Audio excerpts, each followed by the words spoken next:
3 साल पहले अगवा होने वाला 15 साला बच्चा ताहाल ना मिल सका। ਕਰਾਣੇ ਭਾਗੇ ਬਸ ਕਰਦਾ ਪਿਆ ਸੀ। 12 ਵਜੇ ਘਰ ਰੋਟੀ ਖਾਣਾ ਆਉਂਦਾ ਸੀ। ਮੈਂ ਅਬਦੁੱਲਾ ਨਹੀਂ ਆਇਆ, ਫਿਰ ਭੱਜੇ ਅਸੀਂ ਸਾਰੇ ਮਸਜਿਦ ਨੂੰ। ਤਫਤੀਸ਼ੀ ਬੱਚਾ ਸ਼ੀਮੇਲ ਸੀ। ਫਿਰ ਆਂਦਾ ਉਹਦਾ ਦਿਮਾਗ ਨਹੀਂ ਸਹੀ ਸੀ, ਇਹ ਚਲਾ ਗਿਆ ਕਿਤੇ।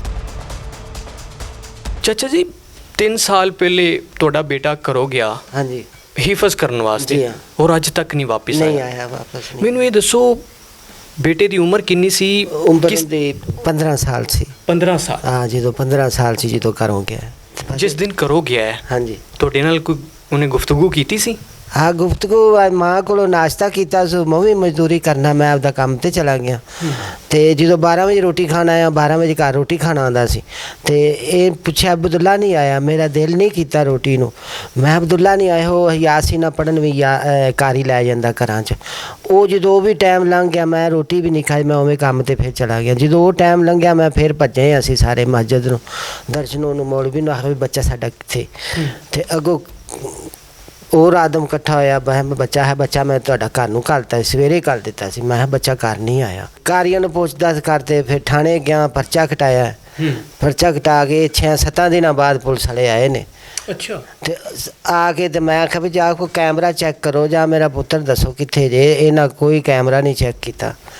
ਤੇ ਖੀਰੀ ਫਿਰ ਇੱਕ ਦਿਨ ਉਹ ਜਿਹੜਾ ਤਫਤੀਸ਼ੀ ਸੀ, ਹਾਂ ਤਫਤੀਸ਼ੀ, ਉਹ ਕੀ ਕਹਿੰਦਾ ਤੇਰਾ ਬੱਚਾ ਜਿਹੜਾ ਸੀ ਨਾ ਉਹ ਬੱਚਾ ਸ਼ੀਮੇਲ ਸੀ।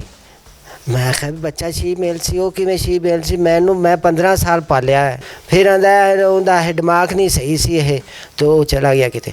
ਤੇ ਮੈਂ ਕਿਹਾ ਦਿਮਾਗ ਨਹੀਂ ਸਹੀ ਤਾਂ ਮਸਜਿਦ 'ਚ ਕੀ ਲੈਣ ਜਾਂਦਾ ਸੀ? ਉਹ ਕਰਾਣੇ ਭਾਗੇ ਬਸ ਕਰਦਾ ਪਿਆ ਸੀ। ਆਦਰ ਨਮਾਜ਼ 5 ਵਕਤ ਪੜ੍ਹਦਾ ਸੀ। ਤੇ ਸਕੂਲੇ 6ਵੀਂ 'ਚੋਂ ਹਟ ਕੇ ਉਹ ਇੱਥੇ ਆਂਦਾ ਅੱਬੂ ਮੈਂ ਆਲਮ ਬਣਨਾ ਹੈ। ਤੇ ਮੈਂ ਤਾਂ ਕੁਰਾਨ ਪਾਕ ਪਹਿਲੇ ਮੈਂ ਆਪਸ ਕਰ ਲਵਾਂ ਤੇ ਮੈਂ ਆਲਮ ਬਣਨਾ, ਫਿਰ ਮੈਂ ਦਾਖਲ ਹੋ ਜਾਂਦਾ 9ਵੀਂ 'ਚ। ਪਰ ਅਜੇ ਤਾਈਂ ਬੱਚਾ ਨਹੀਂ ਦਿਸਦਾ। ਕਿੰਨੇ ਸਪਾਰੇ ਹਿਫਜ਼ ਕਰ ਲਏ ਸੀ? 5-6 ਕਰ ਲਿਆ ਸਭ। ਜਦੋਂ ਤੁਸੀਂ ਸ਼ਾਮ ਨੂੰ ਆਉਂਦੇ ਹੋ ਹਾਂਜੀ ਤੇ ਉਹੋ ਹੀ ਯਾਦਾਂ, ਉਹੋ ਹੀ ਆਵਾਜ਼ਾਂ ਕੰਨਾਂ 'ਚ ਪੈਂਦੀਆਂ ਨੇ। ਬਾਲ ਵੇ ਨਾ ਬਾਹਰ ਜਾਂਦੇ ਆਂਦੇ ਰੋਣ ਆਉਂਦਾ ਵੇਖ ਵੇਖ ਕੇ। ਫਿਰ ਮੇਰਾ ਬੱਚਾ ਵੀ ਕਿਤੇ ਆਵੇ ਤਾਂ ਇਨਸ਼ਾਅੱਲਾ ਅੱਲਾ ਦੇ ਹੁਕਮ ਨਾਲ ਆਵੇਗਾ। ਪਰ ਅੱਗੋਂ ਜਿਹੜੀ ਪੁਲਿਸ ਨੇ ਮੇਰੀ ਸੁਣਾਈ ਕੋਈ ਨਹੀਂ ਕੀਤੀ। ਕਿਉਂ ਸੁਣਾਈ ਕਿਉਂ ਨਹੀਂ ਹੁੰਦੀ? ਮੈਂ ਗਰੀਬ ਹਾਂ, ਮੈਂ ਮਾੜਾ ਹਾਂ। ਹੈਂ ਮੈਂ ਤਗੜਾ ਹੁੰਦਾ ਮੇਰਾ ਬੱਚਾ ਹੀ ਘਰ ਹੁੰਦਾ। ਤੇ ਅੱਲਾ ਕਰ ਮੈਂ ਤਾਂ ਦੁਆ ਕਰਨਾ ਅੱਲਾ ਕਿਸੇ ਨੂੰ ਬੱਚੇ ਦਾ ਵਿਛੋੜਾ ਨਾ ਪਾਵੇ, ਰੱਬ ਸੱਚਾ ਕਿਸੇ ਦੇ ਬੱਚਿਆਂ ਦਾ ਦੂਰ ਨਾ ਵਿਛੋੜਾ ਪਾਵੇ। ਅੱਖਾਂ ਸੋ ਆਂਸੂ ਆ ਗਏ ਨੇ। ਹਾਂ ਖਾਣਾ ਪੀਣਾ ਭੁੱਲ ਜਾਂਦਾ, ਪੁੱਤਰ ਦੀ ਯਾਦ ਆਉਂਦੀ, ਕੋਈ ਸ਼ਾਇਦ ਦਿਲ ਨਹੀਂ ਕਰਦਾ।